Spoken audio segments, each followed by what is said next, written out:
Are you disappointed in the headlights on your 5th generation 4Runner? Believe us, you're not alone. In this episode, we're going to show you in detail how you can switch out your stock headlights to a much better, brighter system. This is Wanderlust Overland.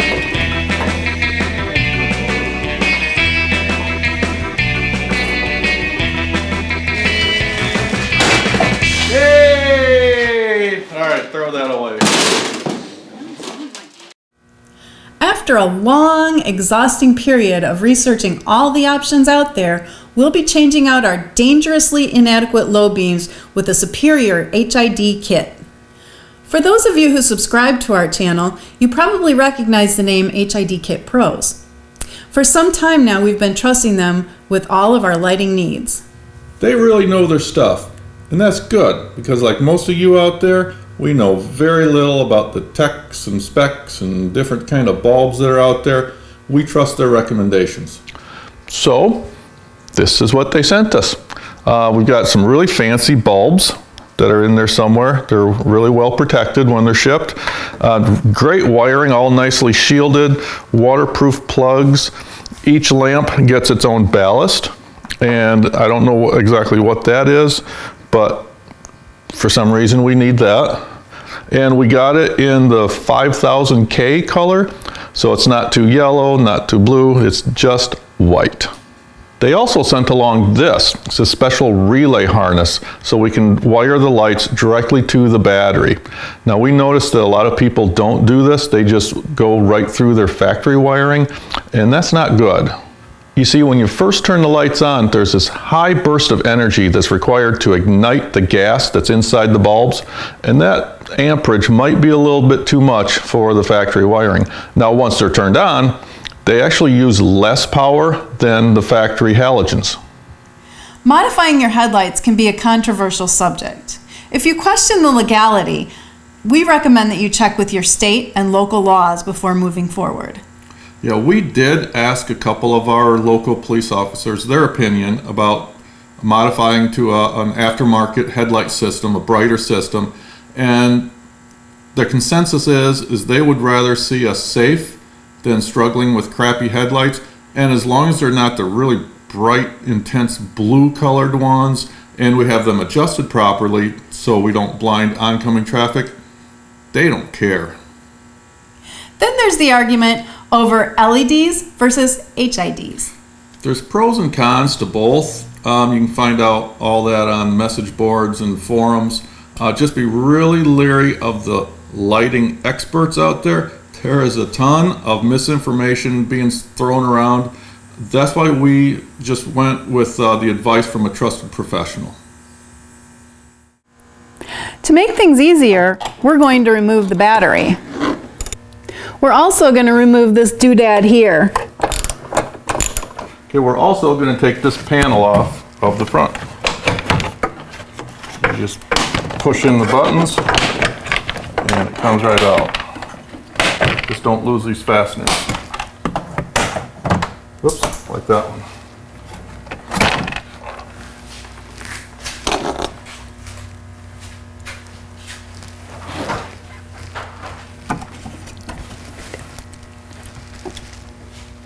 And this is where our low beam lights are, behind this white disc here. To get it off, you simply twist it a little bit and pry it out. You may have to get a screwdriver in right here and give it a pry, but it comes right off, right there. And that is our light.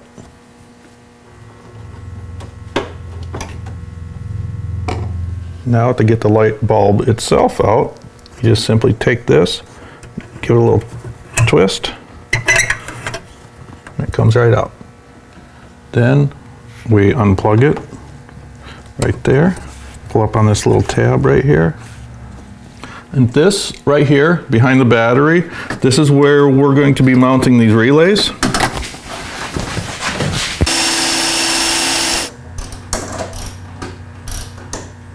On this side, we're going to mount the ballast right by the relay. On this side, we'll be mounting the ballast here. Now some people use double-sided tape to mount these ballasts, but as much bouncing around as we do, we figured it was best to bolt them in.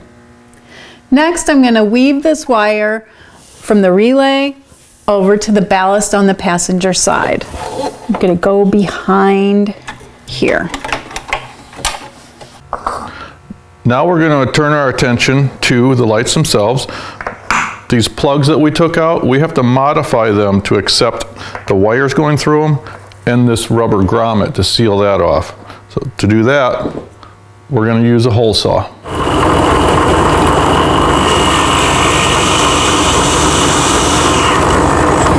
So this is what you want to end up with eventually. And it's through, just like that. I'll put these other two wires through.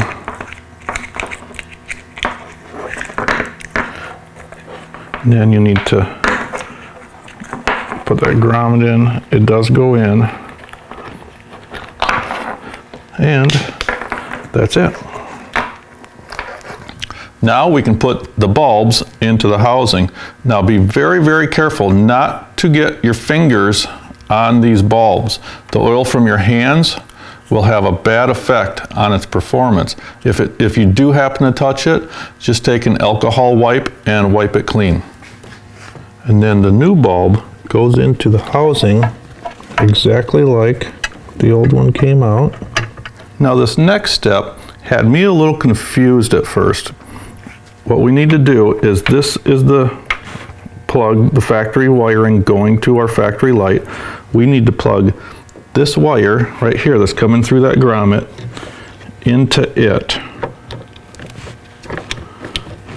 Okay.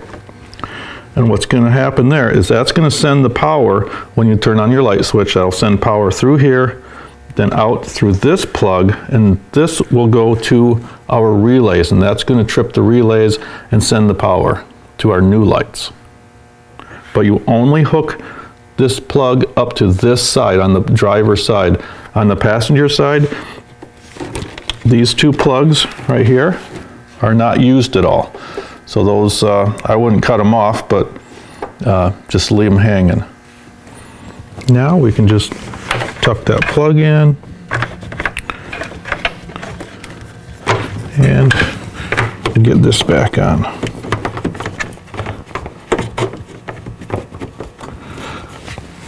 Push it in and we'll somehow turn it.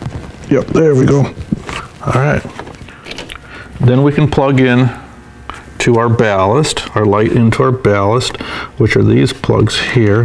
Get these back around here. Luckily, the harness is foolproof. The connections are well marked and can only go one way. Okay, now we have our power coming from the relay, and we'll plug that in to our ballast for this side. Now on to the passenger side, and it pretty much goes in the same way. But remember, this plug and this plug here inside the housing is not used at all. In fact, this wire here, the factory power wire coming in, it still has juice going to it. So I just took some electrical tape and taped it off. But that'll just sit in there, unhooked to anything. So take that off very carefully. This piece of rubber comes off too. And then put it in. And you'll see there's these three tangs here that lock it in. There's one bigger than the other one, and that one, I believe, has to go like this. Now these are the wires coming from our ballast. They plug in to our light the same way the other side did. And then this plug that's coming all the way from the driver's side, from the relays, gets plugged into our ballast wire.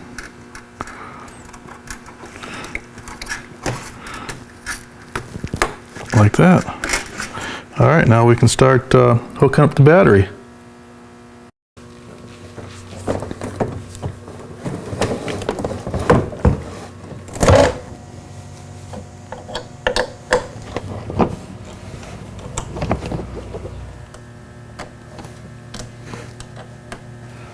Now one more thing, there's an inline fuse on the positive wire going to the battery. We need to keep that accessible. That's just in case.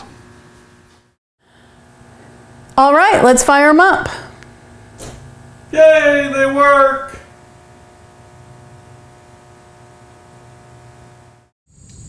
We drove it in the dark last night and we were extremely happy with it.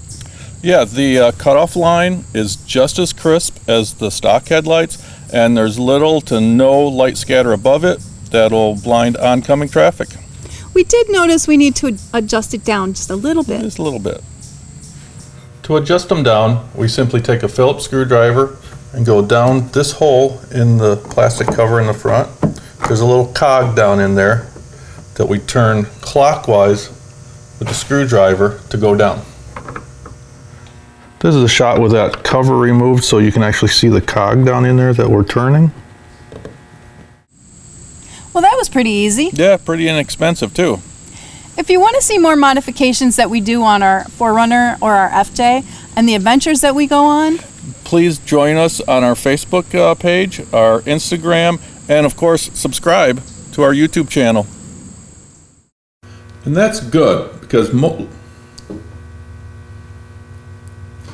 And that's good because like most of you out there, what the is it? we will be changing our dangerously